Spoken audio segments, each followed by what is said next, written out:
Hello, నేను CS రావు. చంద్రబాబు నాయుడు గారు Telugu Desam party జాతీయ అధ్యక్షుడు. ఆ పార్టీకి బలమైనటువంటి వ్యవస్థ ఉంది. అయినప్పటికీ కూడా చంద్రబాబు నాయుడు గారు ఏవైనా ఎలక్షన్స్ వచ్చినప్పుడు రివ్యూస్ పెట్టుకోవాలి, క్లోజ్ మానిటరింగ్ చేయాలి. ఇప్పుడు అదే చేస్తూ ఉన్నారు ఆయన. సాధారణంగా మిగిలినటువంటి పార్టీలో ఇలాంటి క్లోజ్ మానిటరింగ్ ఉప ఎన్నికల్లో కానీ, లేదా స్థానిక సంస్థల ఎన్నికల్లో కానీ, లేదా ఇతరత్ర ఎమ్మెల్సీ ఎన్నికల్లో కానీ పెద్దగా పట్టించుకోరు ఆ పార్టీ అధినేతలు. జగన్మోహన్ రెడ్డి గారు 2019 నుంచి మనకు 2024 వరకు చూసాం. ఎమ్మెల్సీ ఎన్నికలు వచ్చినప్పుడు ఆయన తన చుట్టూ ఉండేటువంటి కోటరే సజ్జల రామకృష్ణారెడ్డి గారు, అలాగే విజయసాయి రెడ్డి గారు, లేదా వైవి సుబ్బారెడ్డి గారు, పెద్దిరెడ్డి రామచంద్రారెడ్డి గారు, వీళ్ళకి అప్పచెప్పేవాళ్ళు, వాళ్ళు మానిటర్ చేసుకునేవాళ్ళు. ఎప్పుడు కూడా తాడేపల్లి ఆయన సొంత క్యాంపస్ నుంచి బయటకు వచ్చినటువంటి దాఖలాలు పెద్దగా లేవు. కానీ చంద్రబాబు నాయుడు గారు ఇప్పుడు ఆంధ్రప్రదేశ్లో జరగబోయేటువంటి ఎమ్మెల్సీ ఎన్నికలను ప్రతిష్టాత్మకంగా తీసుకున్నారు. 2 గ్రాడ్యుయేట్ కాన్స్టిట్యున్సీలకు సంబంధించినటువంటి ఎలక్షన్స్, అలాగే ఒక ఉపాధ్యాయ ఎమ్మెల్సీ ఎన్నిక. ఇది గుంటూరు, కృష్ణా, అలాగే ఉభయ గోదావరికి సంబంధించి గ్రాడ్యుయేట్ నియోజకవర్గంలో జరుగుతున్నట్టు ఎన్నికలు. అలాగే శ్రీకాకుళం, వైజాగ్, విజయనగరం, దీని పరిధిలో ఒక ఉపాధ్యాయ ఎమ్మెల్సీకి ఎన్నికలు జరుగుతున్నాయి. పబ్లిక్ మూడ్ని తెలుసుకోవడానికి ఈ ఎన్నిక ఉపయోగపడుతుంది అనేది చంద్రబాబు గారి యొక్క ఆలోచన. గ్రాడ్యుయేట్స్ ఎలా ఉన్నారు, యూత్ ఎలా ఉన్నారు ఈ 8 నెలల పాలన మీద, అలాగే విద్యావంతులు ఏ విధంగా ఉన్నారు అనే దానికి ఉత్తరాంధ్రలో జరుగుతున్నటువంటి ఈ ఉపాధ్యాయ ఎన్నిక ఉపయోగపడుతుందని ఆయన భావిస్తున్నారు. దీన్ని మ్యాండేటరీగా తీసుకోవాల్సిన అవసరం లేదు ఈ ఎన్నికల్ని. కానీ 8 నెలల పాలన తర్వాత జరుగుతున్నటువంటి ఎన్నికలు ఇవి. గత 2024 ఎన్నికలకు ముందు జరిగినటువంటి గ్రాడ్యుయేట్ ఎన్నికల్లో అప్పట్లో తెలుగుదేశం పార్టీ గ్రాడ్యుయేట్ నియోజకవర్గాల్లో గెలిచింది. అదే ఊపుతోటి తెలుగుదేశం పార్టీ 2024 ఎన్నికలకు వెళ్ళిపోయి 93% స్ట్రైక్ రేట్ తోటి గెలుచుకుంది. ఇప్పుడు కూటమి ప్రభుత్వం అధికారంలో ఉంది 164 మంది ఎమ్మెల్యేలతోటి. మరి ఆ స్థాయిలో గెలుపు ఉండాలా, లేదంటే ఇంకా మించి ఉండాలా అనే దాని మీద ఇప్పుడు చంద్రబాబు గారు ప్రయత్నం చేస్తున్నారు. యాక్చువల్గా ఈ 8 నెలల కాలంలో చంద్రబాబు గారు 2024 ఎన్నికలకు ముందు ఏవైతే హామీలు ఇచ్చారో ఆ హామీల్ని ఒక్కొక్కటిగా ఫుల్ఫిల్ చేస్తూ వస్తూ ఉన్నారు. ప్రధానంగా సుమారు 64 లక్షల ఉన్నటువంటి సామాజిక పెన్షన్లను ప్రతి నెల 1వ తారీఖు ఇస్తున్నారు. అలాగే ప్రభుత్వ ఉద్యోగులకు 1వ తారీఖున జీతాలు ఇవ్వగలుగుతూ ఉన్నారు. 3 సిలిండర్ల ఉచిత పథకాన్ని అమలు చేస్తూ ఉన్నారు. గ్రాడ్యుయేట్స్కి సంబంధించి డిఎస్సిని ప్రకటించబోతూ ఉన్నారు. ఫీజు రియంబర్స్మెంట్కి సంబంధించి 800 కోట్ల రూపాయలు గత ప్రభుత్వం పెండింగ్ వెళ్ళిపోయినటువంటి దాఖలాలు ఉన్నాయి. వాటిని క్లియర్ చేసి ఫీజు రియంబర్స్మెంట్ని కూడా ఇస్తూ ఉన్నారు. సో ఇవన్నీ కూడా విజయాలు. మరొక వైపు అమరావతి నిర్మాణం, ఇంకొక వైపు పోలవరం, మరోవైపు Visakha railway zone, Visakhapatnam steel ప్లాంట్ని ప్రైవేటీకరించకుండా అక్కడ ఢిల్లీలో లైజనింగ్ చేసి ఆపేటువంటి ప్రయత్నం, ఇవన్నీ కూడా సక్సెస్ఫుల్ కింద వస్తాయి ఈ 8 నెలల్లో కూడా. అందుకే కూటమి ప్రభుత్వం, ప్రత్యేకించి తెలుగుదేశం పార్టీ ఈ ఎన్నికల్ని ప్రతిష్టాత్మకంగా తీసుకుంది. ఎందుకు తీసుకుంది అని అంటే భారీ మెజార్టీతో గెలిపించాలి అభ్యర్థుల్ని.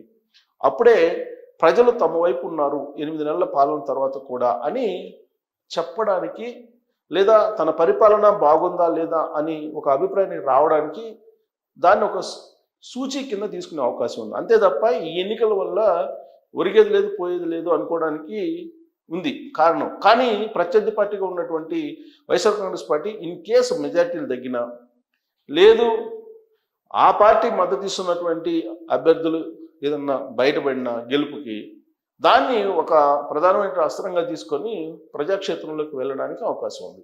పైగా జగన్మోహన్ రెడ్డి గారు త్వరలోనే జిల్లాల పర్యటనలు పెట్టుకుంటానని చెప్పి అంటున్నారు.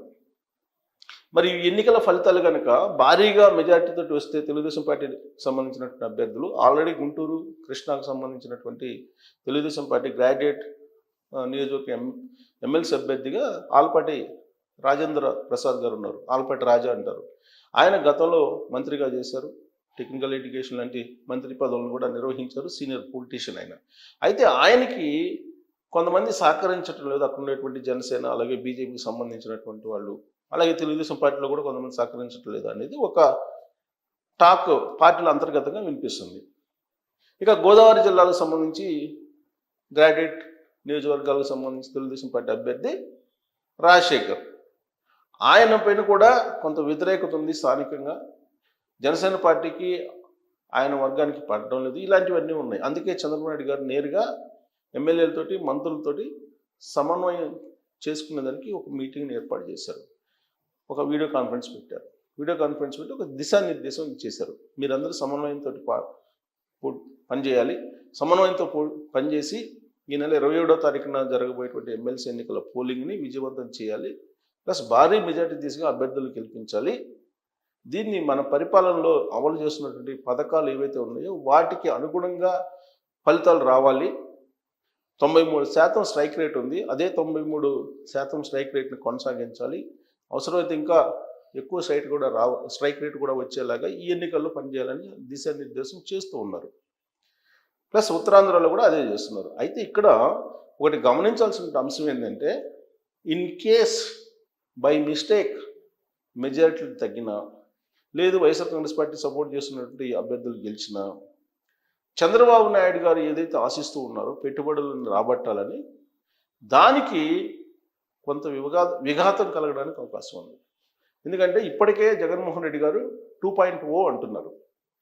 మళ్ళీ 2029లో మేమే అధికారంలోకి వస్తాము అనేటువంటి ధీమాన్ని వ్యక్తం చేస్తున్నారు. తప్పులేదు, ఏ రాజకీయ పార్టీ అయినా, ఏ రాజకీయ పార్టీ నేత అయినా అలా అనాల్సిందే. కానీ పెట్టుబడిదారులు ఎవరైతే ఉన్నారో వాళ్ళకి వైఎస్ఆర్ కాంగ్రెస్ పార్టీ వాళ్ళు మీల్స్ పెట్టి, మీరు పెట్టుబడులు పెట్టద్దు, చంద్రబాబు నాయుడు గారు ఎంతకాలం అధికారంలో ఉండరు, ఆ తర్వాత తాము వస్తాము, అప్పుడు మీరు మాకు జవాబుదారీ ఉండాల్సి వస్తుంది అనే మెయిల్స్ పెడుతున్నారు. మీరు పెట్టుబడులు పెట్టొద్దని చెప్పి ప్రాపగాండా చేస్తుంది వైఎస్ఆర్ కాంగ్రెస్ పార్టీ అనేది తెలుగుదేశం పార్టీ డైరెక్ట్గా చెప్తుంది.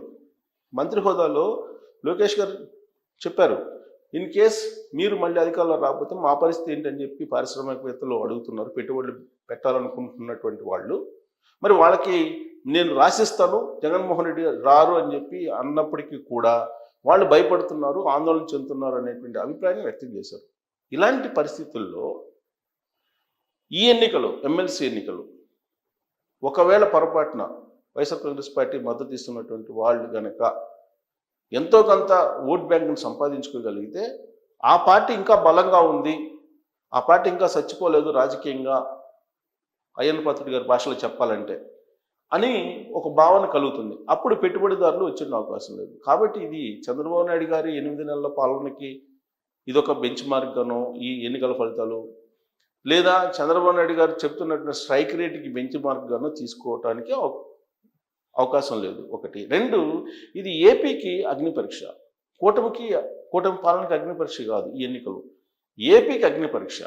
ఎందుకంటే ఈ ఎన్నికల్లో వచ్చేటువంటి ఫలితాలు భారీ మెజారిటీ వస్తే కనుక ప్రజాదరణ ఉంటుంది. కాబట్టి జగన్మోహన్ రెడ్డి గారికి ఇక్కడ స్థానం లేదు అనేటువంటి ఒక సంకేతం ప్రజల్లోకి వెళ్తే, అది ప్రజలు కనుక ఇస్తే అది పారిశ్రామికవేత్తలకు చేరుతుంది. అప్పుడు పారిశ్రామికవేత్తలు పెట్టుబడులు పెట్టడానికి అవకాశం ఉంది.